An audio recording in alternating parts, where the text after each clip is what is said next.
Hello welcome to our channel. तो आप सभी कैसे हैं? I hope you all are so well due to blessing of your parents and elders. आज का जो हमारा दूसरा दिन है, क्या है? शिष्टाचार के कुछ वाक्य यानी सम पोलाइट फ्रेसेस है। पहला पॉइंट है, मैंने मिलने का समय दिया था परंतु मैं आ नहीं सका, मुझे माफ़ करें। इसको ट्रांसलेशन में क्या है? I am sorry I couldn't make it that day. तो इस तरीके से याद रखना है आपको। दूसरा नंबर है, मैं ठीक समय पर नहीं आ सका, इसके लिए मैं माफ़ी मांगता हूँ। तो आई am sorry I could not make it in time. तो जब भी अगर आपसे कुछ आप टाइम पर, अगर आपने किसी को टाइम दिया और टाइम पर आप ना पहुंच पाए, तो आप उस केस में ये वाला चीज़ कह सकते हैं, आई am sorry I could not make it in time. मैं ठीक समय पर नहीं आ सका, इसके लिए मैं माफ़ी मांगता हूँ। ठीक है, फिर भी याद रख लो, एक बार रिपीट कर रहे हैं, आई am sorry I couldn't make it in time. Okay. तीसरा पॉइंट है हमारा, माफ़ कीजिए मुझे थोड़ी सी देर हो गई। बाद दफ़ा अगर आप किसी काम में लेट हो जाए तो आप उस केस में दूसरे से आप इस तरीके से बोल सकते हैं कि हाँ भाई हमको लेट हो गया, पहुंच नहीं पाए। ठीक है, तो माफ़ कीजिए मुझे थोड़ी सी देर हो गई। I am sorry I got a little late. I am sorry I got a little late. I am sorry I got a little late. इस तरह से कह सकते हैं। कब? जब आप का लेट हो जाए, आप किसी को बोल रहे हैं कि हाँ क्षमा कीजिए। ठीक है। चौथा पॉइंट है, मेरी ओर से माफ़ी मांग लीजिए। मेरी ओर से यानी प्लीज़ कन्वे माई अपोलोजाइज। तो ये भी चीज़ को याद रखना है। ठीक है। ऐसा गलती से हो गया, जैसे कभी बाद दफ़ा अगर आपसे कुछ गलती से हो जाए तो उस कंडीशन पर माफ़ कीजिए आप कह रहे हैं, तो इस केस में आप इंग्लिश में इसको कहेंगे, it was all by mistake please excuse me. फिर से, अगर कुछ भी गलती से हो जाए तो हम कैसे बोलते हैं? माफ़ कीजिए, it was all by mistake, यानी ये सारा, ये जो भी गलती हुआ, मिस्टेक मतलब गलती से हो गया ये चीज़। ठीक है। प्लीज़ एक्सक्यूज़ मी, माफ़ करें। दूसरा, अगर आपको कुछ बहुत बड़ा, अगर आपको कुछ किसी से कुछ घटना हो जाए, किसी का घटना हो जाए, तो आप उसको बस अफ़सोस ज़ाहिर करें कि हाँ हमको भी इस घटना का बहुत बड़ा दुःख है, मुझे बड़ा दुःख है, I am very sorry.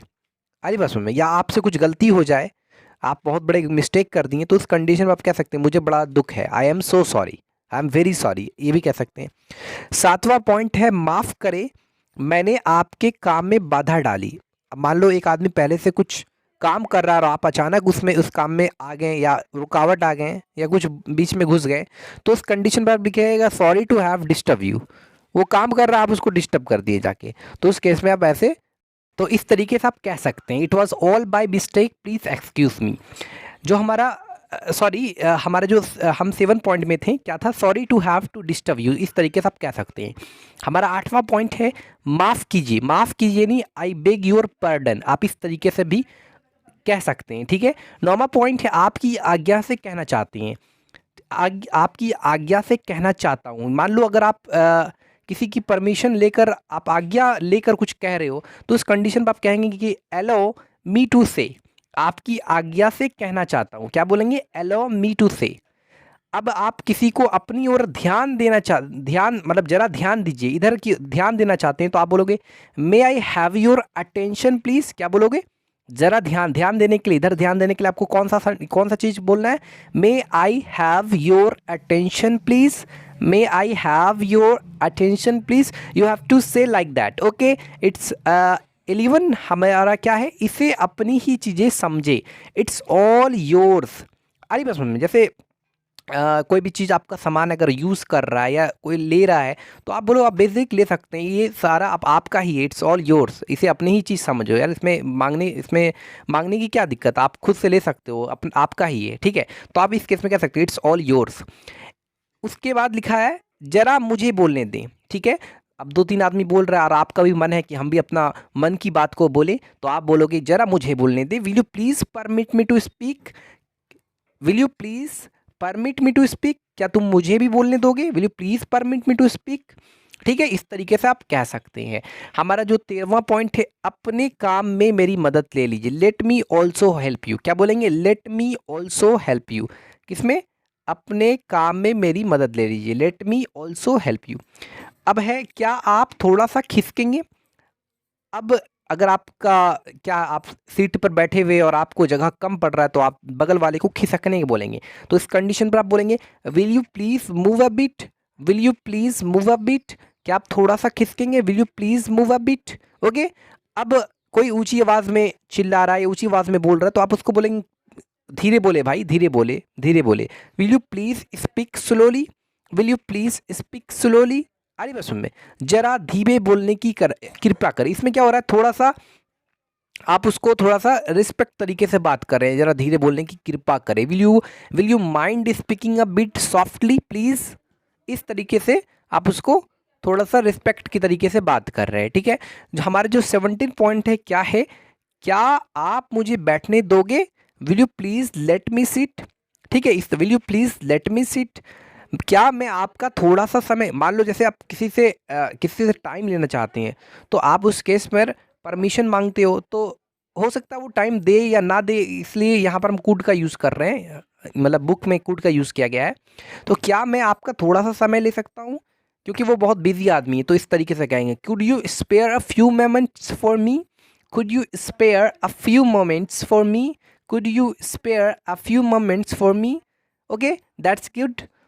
Next we have जैसी आपकी मर्जी, जैसा कि आपसे कुछ पूछ रहा है, क्या मैं वहाँ जाऊँ, तो आप बोलो कि तुम्हारी जैसी मर्जी, तुम जाना चाहो, मतलब as you wish, as you like, as you please, इस तरीके से आप कह सकते हैं, ठीक है। हमारा जो लास्ट 20 जो है आराम से बैठी है ना, तो इसको आप लोग बोलोगे please make your self comfortable, please make your self comfortable, please make your self comfortable. हमारा नेक्स्ट है कष्ट के लिए क्षमा करें, तो सॉरी फॉर द इनकन्वीनियंस। तो इस तरह को याद रखना, कष्ट के लिए क्षमा करें, सॉरी फॉर द इनकन्वीनियंस, ठीक है। आपकी बड़ी कृपा है, आरी पसंद में, तो this is very kind of you, this is so kind of you, sorry this is नहीं, that is so kind of you, that is so kind of you, आपकी बड़ी कृपा है ना, इस तरीके से कहेंगे। लीजिए, तो लीजिए, टेक इट नहीं बोलेंगे। देखो टेक इट अगर हम बोलते हैं ना, तो उतना ज़्यादा रिस्पेक्ट नहीं दिखाई देता, लेकिन बोलेंगे प्लीज़ हेल्प योर सेल्फ, थोड़ा सा बढ़िया लगता है, आपसे मिलकर खुशी हुई। ग्लैड टू मीट यू, इस तरीके से बोलेंगे, ग्लैड टू मीट यू। अब लिखा हुआ है 25 पॉइंट में, आपकी अच्छी सलाह के लिए धन्यवाद, thanks for your valuable advice, या thanks for your kind advice. मतलब कोई अगर आपको अच्छा सलाह दे रहा है, मशवरा दे रहा है, बढ़िया चीज़ बता रहा है, तो आप उसको बदले में कोई ऐसा चुपचाप नहीं रहो, बदले में बोल दो thanks for your valuable advice, यानी जो एडवाइस हमको ज़रूरत था वही एडवाइस आपने दिया, मैं पूरी कोशिश करूँगा, आई will try my best, my level best, यानी हम पूरी कोशिश करेंगे इस चीज़ पे, ठीक है।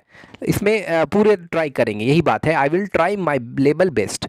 आशा है आप मज़े में, hope you are enjoying, you are enjoying yourself, you are enjoying yourself, ठीक है।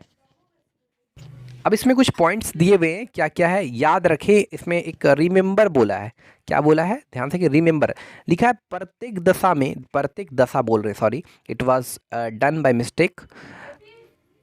प्रत्येक देश में सभ्यता एवं शिष्टाचार प्रकट करने का अलग अलग ढंग होता है। हिंदी के नाम के बाद जी लगाकर आदर प्रकट करने का रिवाज है, बड़ों को आदर देने का बहुवचन का प्रयोग भी किया जाता है, जबकि अंग्रेजी में आदर सूचक भी एक वचन ही रहता है। उदाहरण के लिए श्री केदारनाथ जी आए हैं, तो अंग्रेजी में बोलते हैं mister Kedarnath has come, mister Kedarnath आ चुके हैं। हिंदी में माध्यम पुरुष में आदर प्रकट करने के लिए तुम की जगह आप का प्रयोग करते हैं, परंतु अंग्रेजी में तुम और आप दोनों के लिए यू का प्रयोग करते हैं। आप क्या चाहते हो, व्हाट डू यू वांट, तुम क्या चाहते हो, व्हाट डू यू वांट, आई बात समझ में।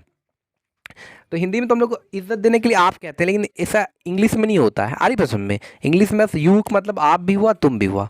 इस प्रकार हिंदी में पुरुष में आदर की दृष्टि से वह स्थान पर है, वे का प्रयोग किया था, जबकि अंग्रेजी में एक वचन का प्रयोग होता है। जैसे वे रात को आ सकते हैं, वे रात को आ सकते, ही मे कम एट नाइट, ठीक है। इस तरीके से आपको याद रखना है। हमारा जो बी पॉइंट है, क्षमा मांगने के अर्थ में अंग्रेजी में कई शब्द है जिसका बातचीत में व्यवहार किया जाता है, इन शब्दों के वास्तविक अर्थों को यहाँ दिया गया है। जैसे कि एक्सक्यूज़ मतलब भी होता है क्षमा करना, साधारण अर्थ में प्रयोग होता है मुझे माफ़ करें, प्लीज़ एक्सक्यूज़ मी। फॉरगिव मतलब भी माफ़ करना होता है, थोड़ा सा ना, तो वो दिखा रहा है दंडित करने की भावना को सदा के लिए मन से निकाल देना, हृदय से क्षमा कर देना, मतलब पूरी तरह से एकदम एकदम दिल में कुछ नहीं रखना, एकदम पूरी तरह से माफ़ कर दो, एकदम पूरी तरह से, ठीक है। उसे क्षमा करना परमात्मा, तो ये है उसके पार्डन मतलब अपराधी को मिले हुए दंड से मुक्त करना, मेरी गलती के लिए मुझे क्षमा करे, तो please pardon me for my mistake. Mistake एक हुआ, मिस्टेक मतलब गलत समझना, गलती से मुझे आप डॉक्टर समझ रहे हैं। Don't mistake me for a doctor, don't mistake me a doctor. Sorry, मुझे खेद है, मुझे देर से आने का अफसोस है। I am sorry for being late. लेकिन आजकल साधारण बोलचाल में आई बेग योर पार्डन का हल्के फुल्के शिष्टाचार वाक्य रूप में आम प्रयोग होने लगा है। फ़ोन पर जब आपको आवाज़ सुनाई नहीं देती है तो आप कहते हैं आई बेग योर पार्डन, तो या बर्डन, तो आपको ये आशय होता है कि आप तो ठीक बोल रहे हैं पर मुझे सुनाई नहीं दे रहा है, कृपया दोबारा कहें, प्लीज़ रिपीट इट। यह भी चलेगा पर आपको मूल अर्थ भी ज्ञात होनी चाहिए। तो इस प्रकार हमारा ये जो हमारा दूसरा दिन जो है हमने ये कंप्लीट कर दिया। आई होप आपको समझ में आया होगा, और वीडियो अच्छी लगी तो चैनल को सब्सक्राइब कर लीजिएगा, बेल आइकन को प्रेस कर लीजिएगा, तो ताकि इस तरीके से इससे रिलेटेड वीडियो आप तक जल्द पहुंच सके। Thanks for watching this video.